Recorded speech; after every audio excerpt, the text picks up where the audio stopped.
Welcome back to another lesson of the Logos and Letters. My name is Liam, and in this lesson I want to cover this whole big paragraph here. Alright, very interesting one. Let me just start you off so you know what we're dealing with here. Heteron de genos poiotetos, katho piuktikos, dromicus, Hugianus, nos ordais legomen. Right? He's speaking about natural ability. Physikein dunamin. Right? I read that backwards, but that's okay. He's speaking about natural ability in this and identifying that natural ability is a quality. How interesting. Especially after the fact that he's just been speaking about habit. And to go into the next step, which would be natural ability, makes sense. I mean, why does it make sense? I know some of you are probably thinking because natural ability is so habit-like. In fact, it's almost like the exemplar, the prime example of what it means to be a habit, to have a natural ability. So it makes sense that he would take this as the next step. Identify as another genus of quality, okay, because that's what the supreme genus. So this genus of quality is a subordinate genus, all right, a species in its own right if you compare it with the greater genus, which is quality. But let's get started.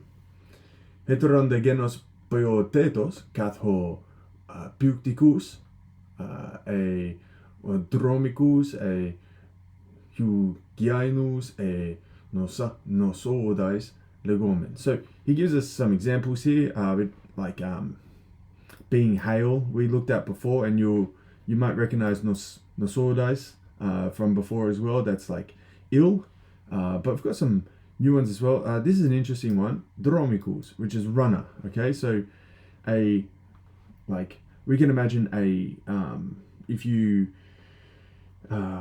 came across two brothers, right?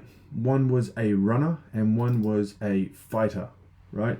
And they couldn't explain to you why they're not both fighters and not both runners. They're just born that way, they might say, right? So one of them is physically robust, agile on his feet, all the rest of it, you know what it takes to be a fighter. I don't need to list out everything. He's got that. One of the brothers has that, and the other one is a dromikos, right? Actually, that's the name for a course, but he is a dromikos. So, do I have an example of a runner here? Someone just running really quick, doing their thing. I don't think so. But that's not the end of the world because we can imagine that. This is pretty good. This is good enough. I mean, the horse can exemplify the runner.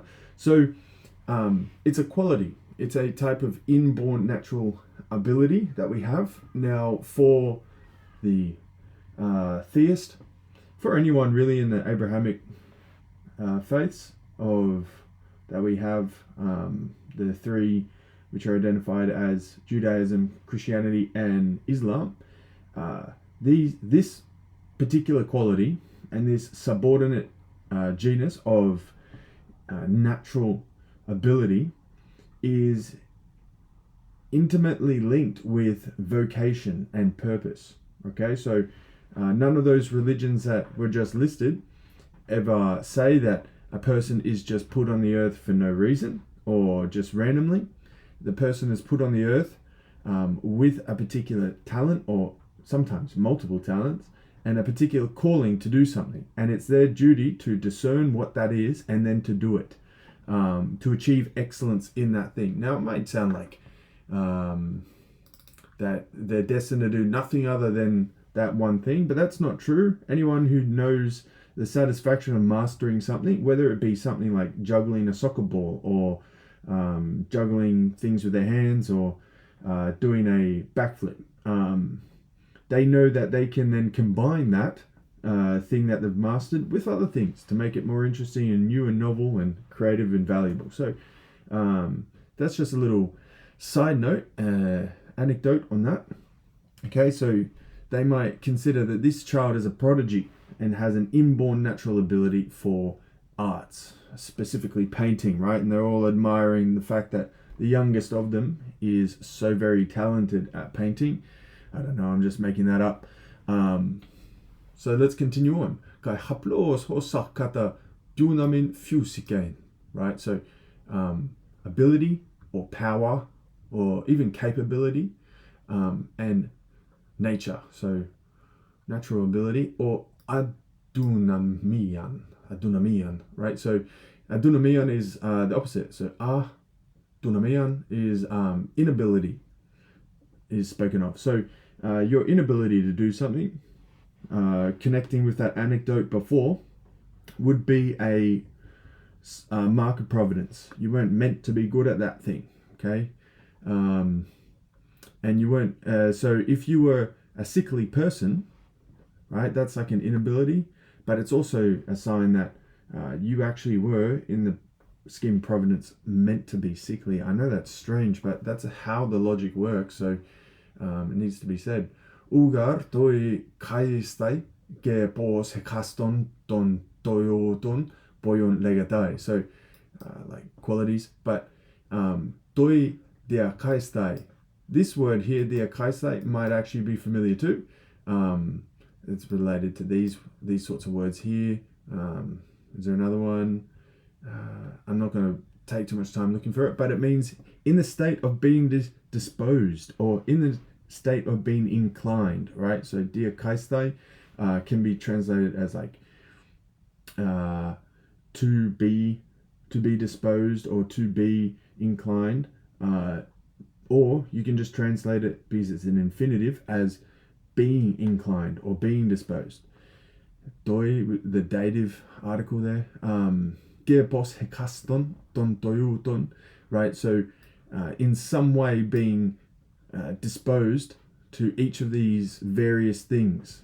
Okay, so bringing it back to reality, bringing it back to hard examples, we're saying that this subordinate genus is the second form, or second kind of qualities.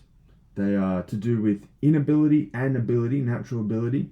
They are a quality wherein somebody is naturally good at something, not even good, great at something, learns it quickly, masters it quickly, even seems to like enjoy it more than others too. So this is what we're dealing with, and it obviously would then cover everything from, not just from running and fighting, but it would cover things like intelligence, right? A particular kind of intelligence and leadership. It can cover things such as it said, health, all right? This man might have never been sick a day in his life, right? Even though he's out in the elements, he is a very hale and healthy man, and that is a natural ability, whereas his son might not be so, or he might be the exact same. His son might also be very resilient and healthy. You might then have some who are born naturally good wrestlers, okay, and some who are not. Maybe these boys in the background are a bit shy about getting in the mix because they're not very good. Adunamian, they have inability. This lady here might be god-awful at poetry, but she might be absolutely phenomenal at geometry, trigonometry, and all those other sorts of spatial mathematics. Final one, this is a tricky one to come up with a story with. She might be gifted with the ability to manage a household very, very well. I guess you could say that's prudence. She might be gifted with prudence, but also gifted with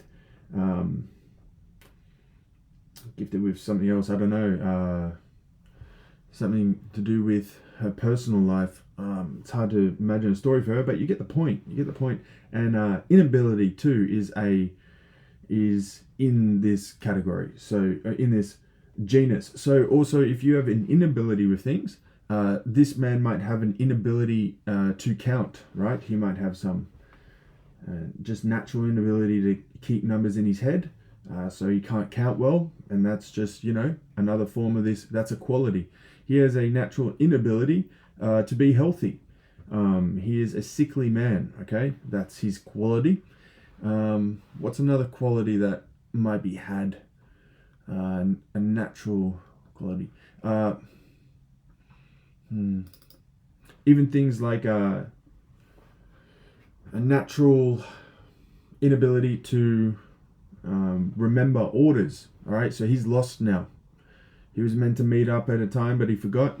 He has a natural inability to remember what was said to him, what was spoken to him. And even though he's got great ability in fighting, he just can't remember orders too well. All right. Alla toi dunamine kain fusikain dunamian tu poe sai ti raidios meden paskain.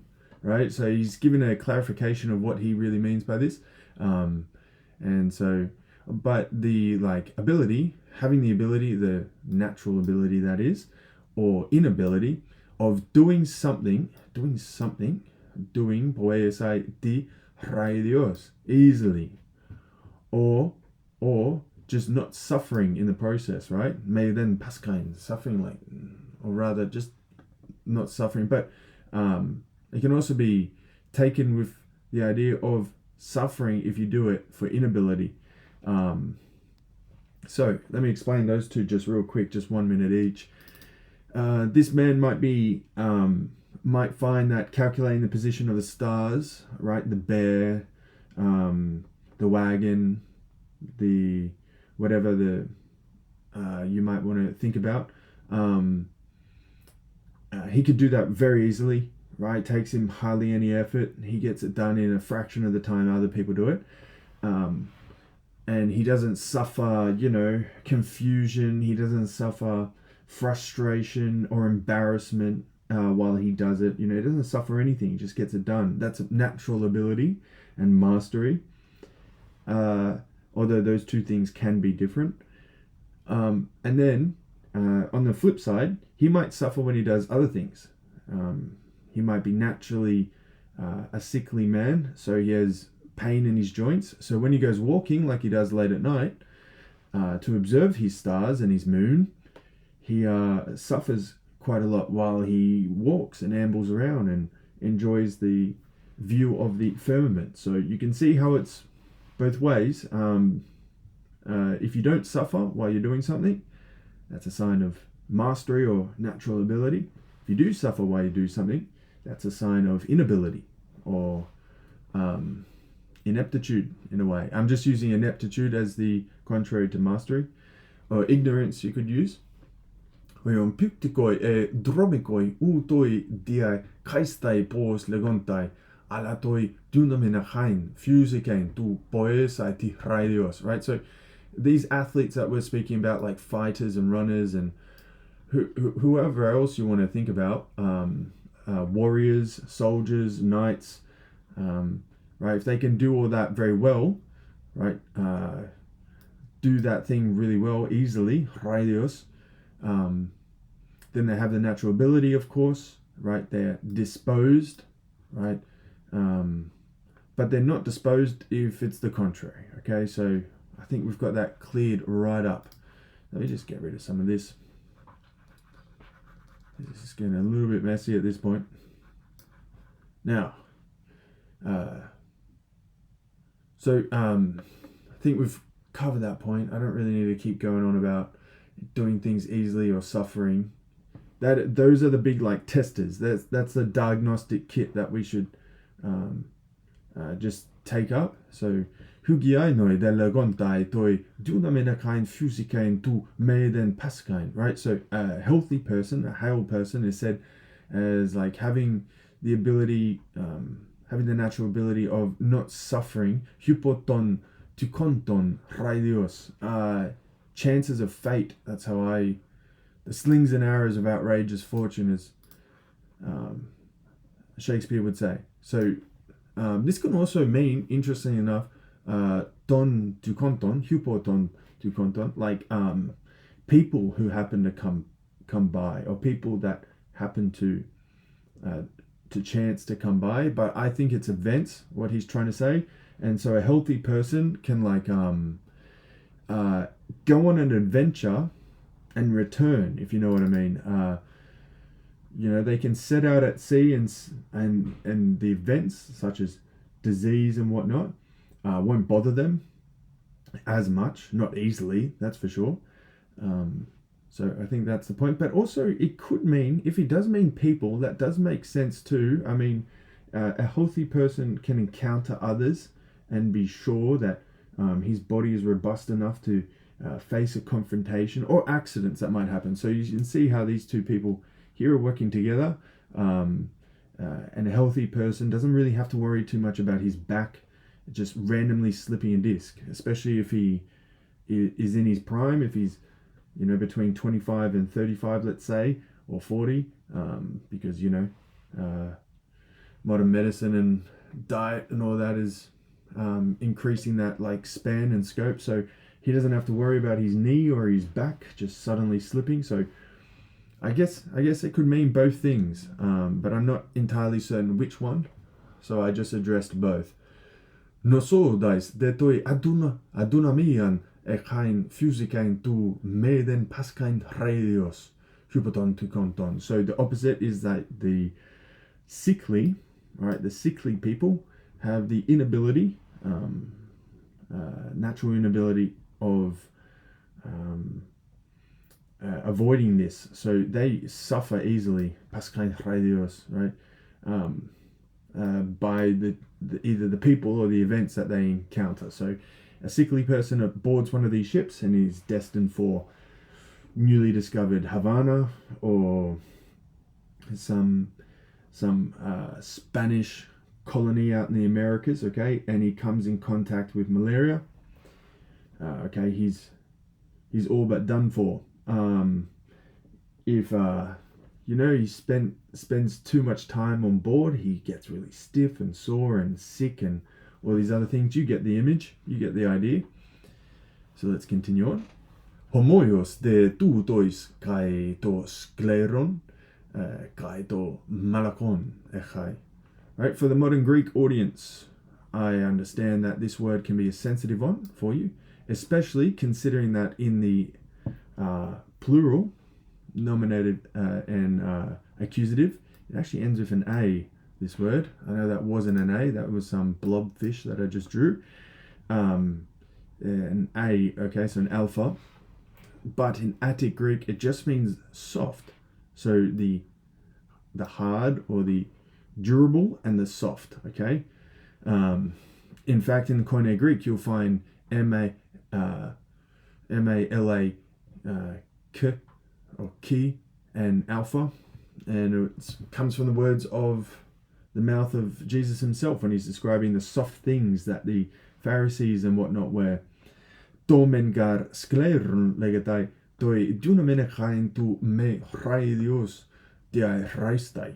So the hard or the durable has the ability to not easily become separated, right? And to the malachon toi adunamia nechain tu autu tutu, and the soft has the inability to do the same thing, of the exact same thing. So he's even providing different examples, not just human beings, but there seems to be natural abilities in inanimate things too. So if we think about hard things, okay, so oak, you would love to use some oak in building a ship or repairing a ship. If that's on hand, that's something you would want to purchase and use. Of course, rocks, and stones and whatnot have that natural inability to just brush off the elements and to face entropy with a brave attitude. And then you have the softer things like snow, okay, which easily gives way and separates What else? Hay, I guess, if that's hay. I don't know what that is. That could be a home. What else? What else? Undergrowth is quite soft and brittle, okay, but the timber itself can be quite hard. Scleron, okay, it resists separation. So he's saying, yes, in human beings there is this natural ability and inability for certain things, and in inanimate objects too, such as even the clothes that we wear, okay, there is this same quality. It's at hand, okay? It's in inanimate and animate objects. So he's clarified that. And this word here, if it seems familiar, diaraistai, it is related to many different verbs. If you're learning Greek, like hairo, hairio, which would have like a little aspiration mark there. Hario means to, I prefer, I take, I choose. And then you've got ainario, which means I destroy. And then you've got diaraistai, which means to separate or to become loose or to dissolve. And you've got another one that happens in like Koine Greek and Byzantine Greek and whatnot. Kataraio, which means like I take down, I cancel, I delete, I take over, I kill. All right. So yeah, if this one seems familiar and you get it muddled up with a whole lot of other verbs, don't worry. I still do from time to time because they share so much of their root and etymology and whatnot. So that's just natural. Okay. And besides that, we've covered this whole part. I try not to dwell too long on any particular point because it is a larger part, and that is a goal of mine to treat these complete thoughts. But I should also say, if a big wall of text like this happens, I'd like to divide it into thirds. Okay, so you can see that this one starts here. There is a full stop there. That could be 1/3, and then I could do half of this one and then the rest. So yeah, we'll test that out and see how it goes. I don't want to overwhelm anyone in the audience. Of course, these lessons, as I said in the beginning, were meant to, or are meant to, supplement and complement the writings that I've done. But also, still, just a free source of good education for logic for anyone who just wants to watch these videos. That you should be able to learn all the concepts by this alone. And in the future, perhaps, as you go through these videos, your mastery of logic will develop as you go through them. So the first few might be quite overwhelming, but, let's say you watch a whole lot of them. You could find that even the longest lessons that I do don't overwhelm you, okay? And why is that? Because it's gone from being a hexis, diathesis, to a hexis, right? Your logic is now a habit, and your Greek is now a habit, and all the other things related to this logic is now a habit. Because as you can tell, we go through epistemology, ontology, theology, and general philosophy too. So it's a lot. It's a very dense course, but I think that even if I do very long lessons sometimes, people will easily be able to deal with that. You have a natural ability, dunamin physikein, to raidios, to do easily my lessons that I upload for you. So that's the hope, that's the goal, that's the wish. If that turns out to be the case in the future, whether that's near or distant, it makes me happy either way. But if the really long ones are a little bit difficult, don't feel nervous to drop a comment such as, can you talk about this topic in another lesson or in another time? And I'll get the hint. Okay, so if you want me to talk more about a particular topic, I can just create another playlist and do those videos where I address listener or viewer needs and wants. There's no problem at all, okay? Because the sake of this course isn't for my own benefit. It is for all of you out there, which I will most likely never meet, never come across, never recognize, but yeah, it's my little gift to you. Merry Christmas, Happy Easter. So I'll leave that there. As always, my name is Liam. Si semper fortis in opere, and I'll see you next time.